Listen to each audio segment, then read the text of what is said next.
प्रज्ञाशोध scholarship किंवा कुठल्याही स्पर्धा परीक्षेमध्ये असेही प्रश्न असतात की 1 ते 100 मध्ये हा अंक किती वेळा येतो. अंक कोणते आहेत आपले? 0 पासून 9 पर्यंत आपले अंक आहे, ज्याच्यापासून या एवढ्या सगळ्या संख्या बनत आहेत. मग 1 ते 100 मध्ये हा अंक किती वेळा लिहावा लागतो किंवा किती वेळा येतो असा जर प्रश्न आला तर त्यासाठी हा तक्ता लक्षात ठेवायचा. एकदम सोपा आहे. जरा तुम्ही कॅल्क्युलेशन करा बघा बरं. 0 किती वेळा येतो मोजलाय? 10 मध्ये 20, 30, 40, 50,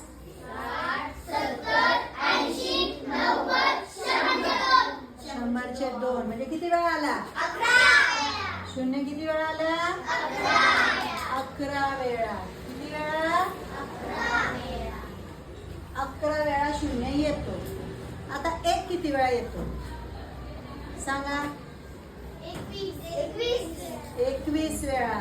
1 मध्ये येतो, 11 मध्ये येतो, 21 मध्ये येतो, 11च्या पूर्ण ओळीत उभा येतो. बरोबर. मग लक्षात कसं ठेवायचं? 11 नंतर डायरेक्ट 21, 10 ने वाढवायचे. बघा 0 किती वेळा येतो? 11 वेळा. आणि 1 किती वेळा येतो? 21 वेळा. आता उरलेल्या सगळ्यांसाठी एकच आहे. बाकी 2 पासून 9 पर्यंतचे अंक सेम म्हणजे एकसारखे येतात. तो अंक आहे 20. 2 पासून ते 9 पर्यंतचे अंक 20 वेळा येतात. किती वेळा येतात? 20. आहे का काही अवघड लक्षात ठेवायला? तुम्हाला प्रश्न विचारला 1 ते 100 मध्ये 0 किती वेळा येतो?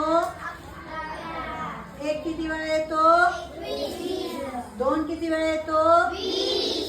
6 किती वेळा येतो? 20. मी आता सांगितले या सगळ्यांना फक्त 20 ही संख्या लक्षात ठेवायची. काय अवघड आहे? आहे का नाही सोपं?